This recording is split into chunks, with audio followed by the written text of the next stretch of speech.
Degradação ambiental, desigualdade econômica, escassez de água e energia, insegurança alimentar. Você já parou para pensar em como todos esses problemas globais estão conectados? A saúde das pessoas, dos animais e do meio ambiente são parte de um mesmo sistema, então tudo isso precisa estar integrado em qualquer tipo de solução que a gente pense para deixar esse mundo melhor. E por aqui no Bem Viver você vai conhecer iniciativas que mostram algumas dessas soluções. No Alimenta Saúde, você vai conhecer a farinha de Bragança, reconhecida no Brasil e no mundo como um produto exclusivo, de alta qualidade e muito nutritivo. A Letícia Massula vai ensinar a fazer caldo verde no quadro Comida de Verdade. E tem mais receita, viu? A gente vai falar de um livro que ensina vários pratos simples, com plantas alimentícias não convencionais. No Mosaico Cultural, você vai saber o que faz o português brasileiro tão rico e especial. E tem muito mais! Fica com a gente para ver tudo, que o Bem Viver tá só começando. Pensa numa farinha boa, crocante, leve, saudável e exclusiva. Tem lá em Bragança, no Pará. Essa farinha d'água de mandioca é um verdadeiro tesouro da gastronomia brasileira, tem fama internacional e ganhou selo de indicação geográfica, um registro nacional que reconhece a reputação e a identidade de produtos característicos de determinada região. Os mestres farinheiros nativos mantêm tradições indígenas na produção, um processo cheio de detalhes que resultam nessa farinha diferenciada e muito nutritiva.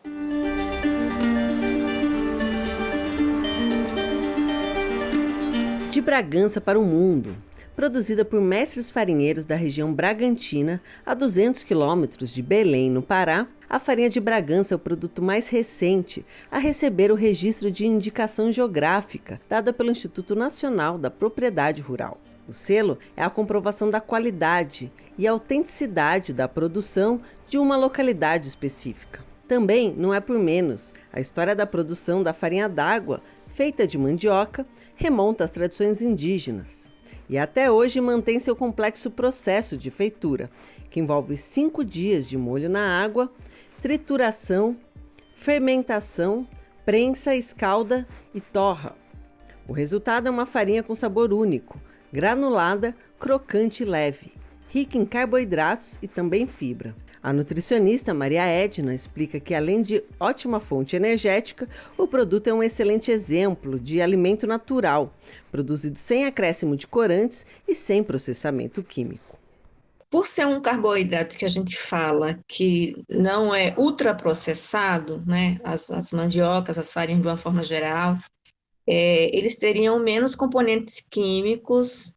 Além disso, quando você consome um alimento natural, produzido da forma como é, por exemplo, a farinha de Bragança, que segue uma tradição indígena, do processo do cultivo e do preparo, você ainda está fomentando a economia local, você ainda está fomentando a agricultura familiar. Então, você tem os benefícios do desenvolvimento sustentável daquela localidade a partir desse produto.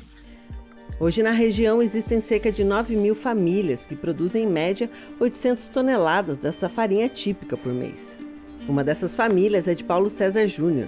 Natural do município de Crato-Ateua, ele conta que desde a infância viveu de perto a forma que a produção da farinha também criava a cultura local, a partir da combinação entre diferentes matrizes culturais presentes na região amazônica. Eu cresci ouvindo essas histórias sobre a produção de farinha, sobre essa relação com as encantarias amazônicas também, né? Tem muito essa relação entre as lendas e essa produção que a gente faz aqui.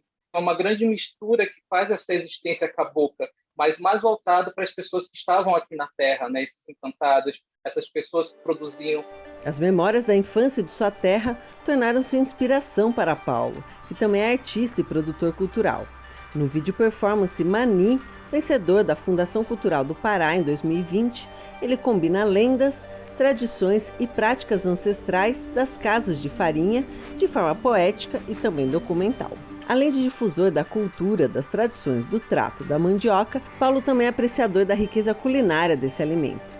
Como recomendação final, ele indica a receita dos seus pratos favoritos, o caruru, que, claro, também é composto pela famosa farinha de mandioca. caruru é feita com camarão, quiabo e farinha da mais fina, e dendê, né? E alguns temperos, que é a cebolinha, o coentro. Após servidos o quiabo, o tempero verde e o camarão na água, acrescentar a farinha e fazer um pirão.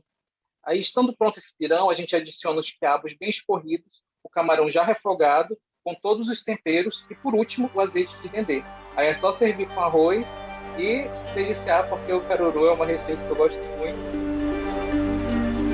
Quem já comeu caruru sabe que é uma maravilha mesmo. E o melhor é que tem mais de uma versão. Esse que ele ensinou é o paraense, que vai farinha de mandioca, e tem o baiano, é claro, que não vai farinha e vai outros ingredientes como castanha de caju, amendoim. Mas enfim, seja qual for a sua escolha, não tem erro, você vai se deliciar.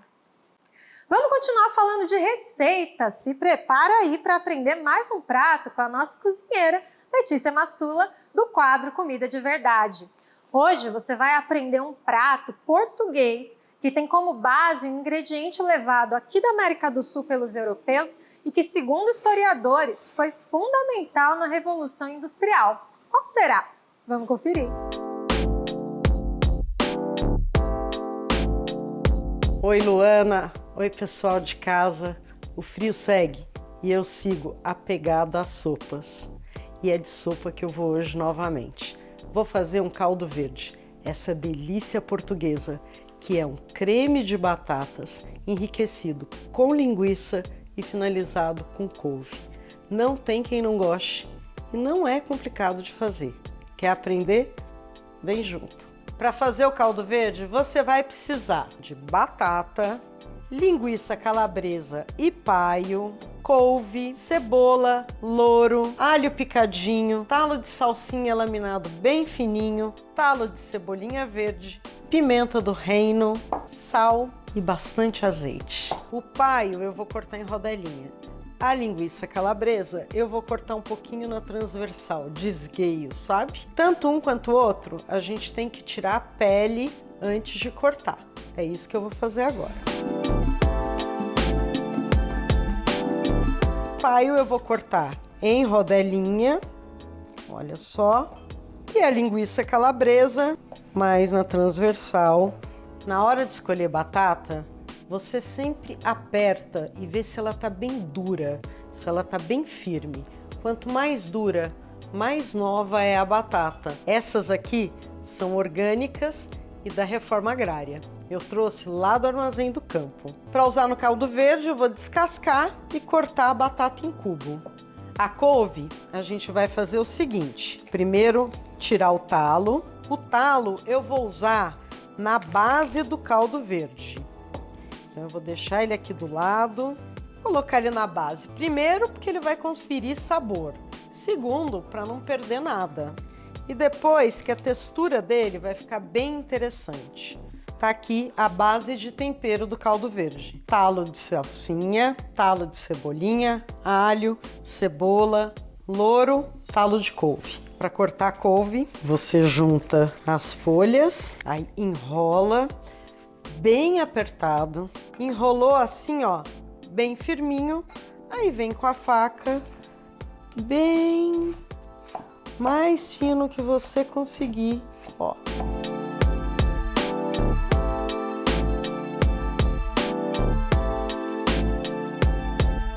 Depois que você corta as rodelinhas, para evitar de ficar fio muito longo de couve, que vai ser esquisito na hora de comer, você vira assim um pouquinho e dá uma cortadinha no meio da couve, ó. Já tenho aqui azeite, aí vou começar o meu refogado com a cebola e o louro. Vou colocar aqui também talo de salsinha, talo de cebolinha, ou seja, aquela parte branca da cebolinha, uma pitada generosa de sal. Vou deixar a cebola suar. Vou acrescentar alho picadinho. Os talos de couve, bem fininhos, que a gente cortou, tá aqui na base. Tudo refogadinho, tudo bonitinho. Vou escorrer a batata para colocar aqui.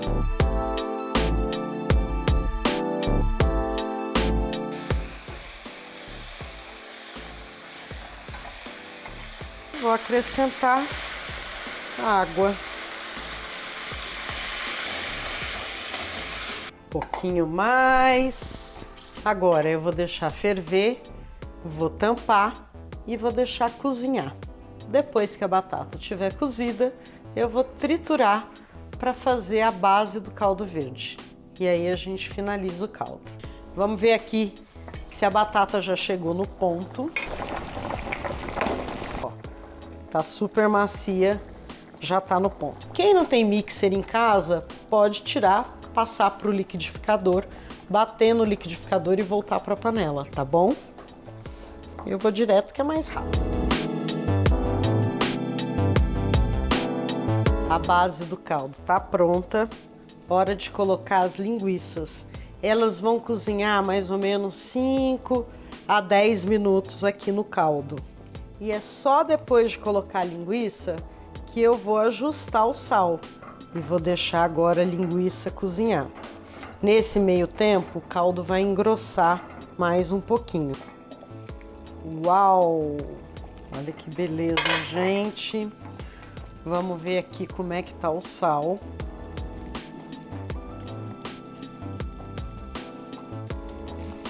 Vou botar um pouquinho mais.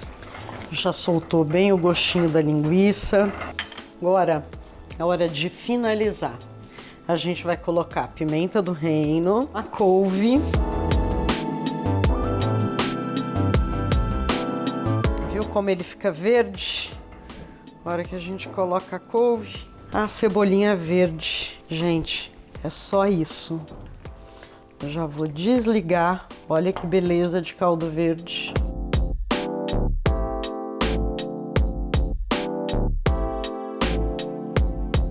Gostou? Faz aí também para você.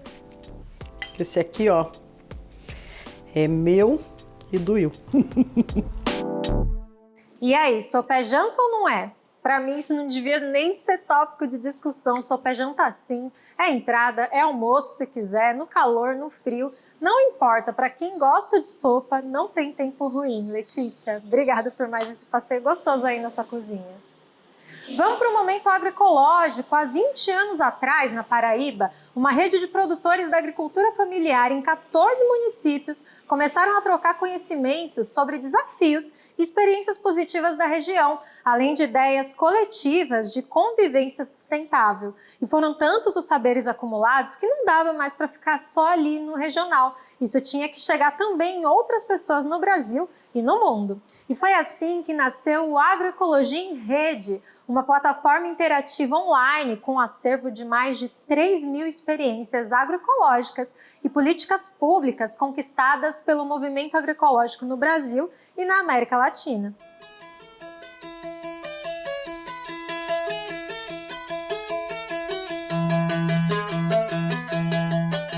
No início da década de 2000, a organização agroecológica ASPTA desenvolveu uma espécie de carrossel de troca de conhecimentos da agricultura familiar entre 14 municípios paraibanos, conhecidos como Polo da Borborema.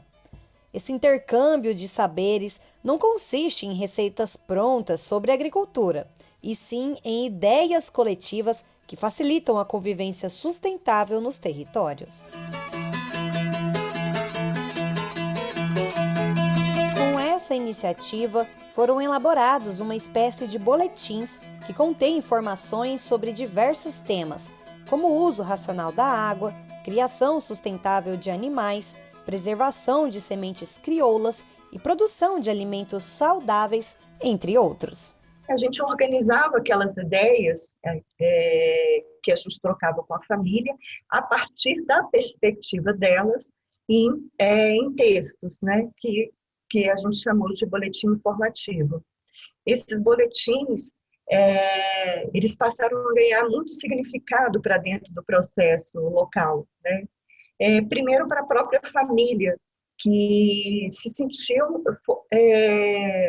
mais fortalecidas e reconhecidas por ter as suas histórias contadas no texto e impressas no papel. como esse acúmulo de saberes agroecológicos poderia ajudar outras localidades do país e do mundo. Com esse questionamento nasceu o Agroecologia em Rede, uma plataforma virtual e interativa que em abril de 2021 já registrava mais de 3.000 experiências agroecológicas no Brasil e na América Latina. Então não é um olhar a partir de cima, que muitas vezes as plataformas têm, né, de um pesquisador ou de um grupo que olha para baixo no território, mas na verdade é uma plataforma que olha de baixo para cima, né, olha a partir das experiências e de como que essas experiências se articulam em rede junto a outras experiências que estão no Brasil e na América Latina.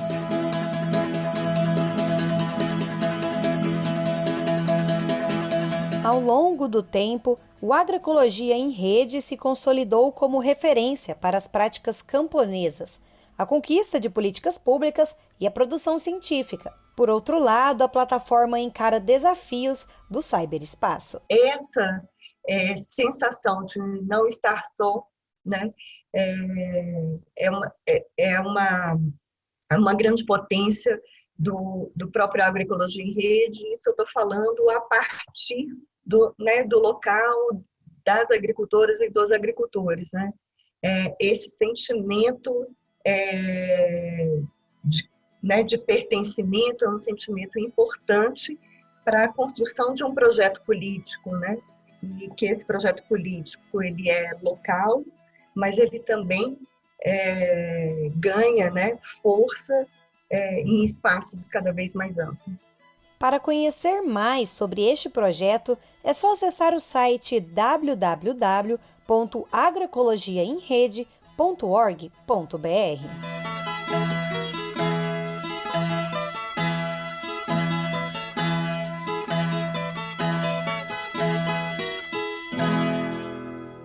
Para quem quer conhecer mais sobre a agroecologia, por quem faz, além de ter acesso a vários estudos e dados, vale muito a pena conhecer a plataforma do Agroecologia em Rede. Se você também tem uma iniciativa agroecológica, se cadastre lá para fazer parte do banco de dados. O site é agroecologiaemrede.org.br.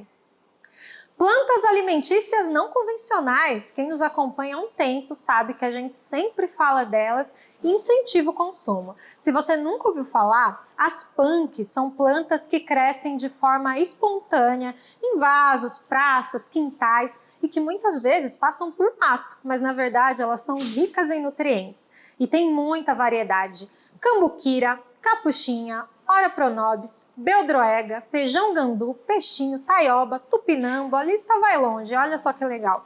2 pesquisadoras da USP organizaram um livro digital de receitas simples com essas plantas que eu citei e várias outras. A gente vai saber tudo sobre isso no quadro de entrevista.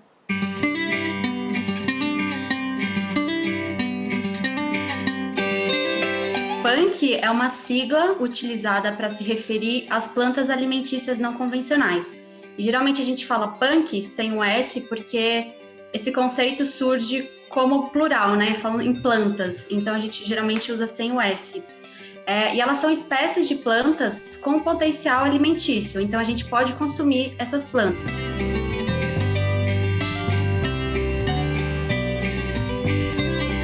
Geralmente essas plantas, elas nascem espontaneamente e são nativas daqui do Brasil.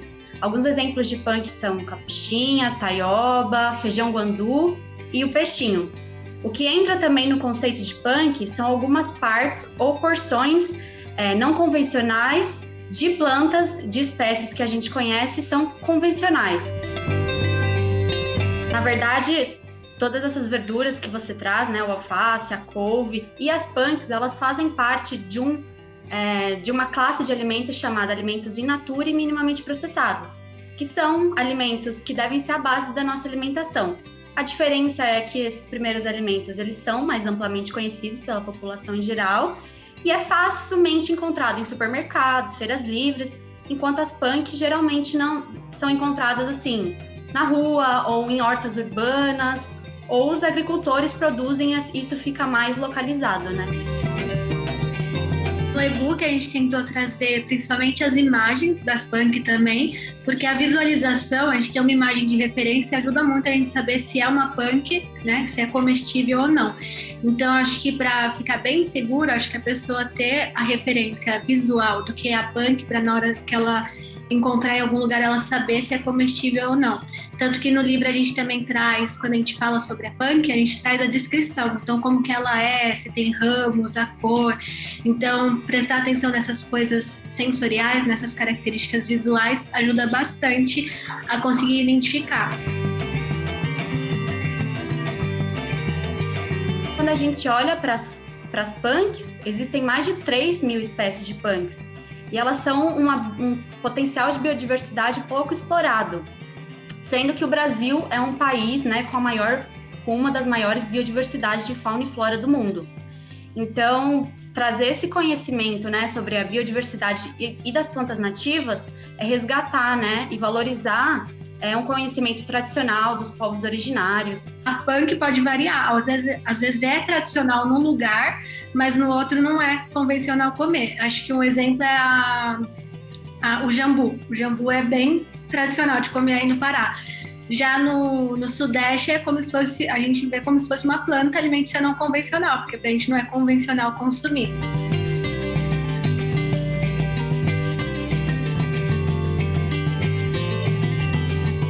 Nós temos uma tarefa de produzir livros para a formação de uma geração de militantes sociais que vão fazer a transformação da realidade brasileira. São transformadores sociais. E nesse intuito, nós temos 2 grandes atividades que gostaríamos que cada qual participasse. A primeira delas é relacionada ao Clube do Livro Expressão Popular. Todo mês, cada assinante recebe ao menos um título produzido, selecionado pela equipe editorial da editora para a sua própria formação.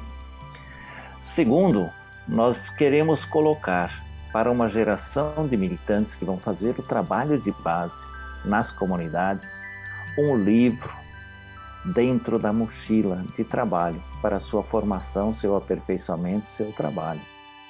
Chamamos isso de mochila militante. Acessem o site sobre o Clube do Livro, sobre a Ação Solidária Doe Livros e participem desse projeto de construção da editora Expressão Popular. Um bom estudo a todos e todas. Valeu, Carlos. Um abraço para você. Obrigada por mostrar aqui pra gente como você está promovendo o Bem Viver aí com a editora Expressão Popular. E você, de casa, do campo, do ativismo, vem saudar a gente. Coloque o seu vídeo nas redes sociais com a hashtag Bem Viver na TV. Vai ser um prazer te receber aqui. Agora vamos para a nossa dica de saúde. A vacinação está avançando no Brasil, ainda bem, né? E por enquanto as vacinas que a gente tem aqui precisam de 2 doses. Algo que está preocupando as autoridades é que muitas pessoas não estão voltando para tomar a 2ª dose da vacina. Além disso, o atraso do governo em providenciar as doses também está influenciando nisso. Por isso, a gente trouxe mais uma vez o médico Aristóteles Cardona para orientar a gente sobre esse assunto. Uma questão que tem sido muito debatida nesses últimos dias é com relação à 2ª dose da vacina para a Covid-19. É importante ter em mente, em primeiro lugar, que essa 2ª dose é essencial. A gente está mais do que comprovado, independente da fabricante, que a 2ª dose ajuda a garantir a imunidade e a eficácia que a gente quer para cada vacina. Sem ela, a gente não está protegido da forma como pode ficar. Isso precisa ficar muito evidente para todo mundo. E junto com isso tem surgido uma questão quanto ao período ideal, né? A gente sabe que para cada vacina tem um período ideal para a realização da 2ª dose. Esse período ideal é orientado pela Secretaria Municipal de Saúde, é orientada pelo serviço, né, que está aplicando a vacina, e todo mundo precisa ficar atento. Agora, a gente sabe que por vários motivos tem atrasado algumas dessas 2ª doses, seja por falta de vacina, ou seja qualquer que seja o problema. É preciso ter em mente que é importante vacinar, mesmo que atrase, é importante vacinar. Não significa que vai perder a eficácia, a efetividade dessa vacina. Então, é ir atrás e garantir a vacinação o quanto antes, mesmo que não esteja dentro do prazo. que acontece, que a gente imagina que acontece, é que enquanto essa segunda dose não acontecer de fato, a gente não vai ter imunidade como a gente espera. Mas o quanto antes for possível realizar a segunda dose é importante e fundamental, mesmo com atraso. Tá na hora do nosso toque especial final de cultura. Vamos falar da língua portuguesa, mas daquela que a gente criou aqui no Brasil. O português que chegou com os colonizadores foi influenciado por indígenas, africanos, imigrantes europeus e resultou numa variedade de sotaques e ritmos tão grande quanto é o nosso território.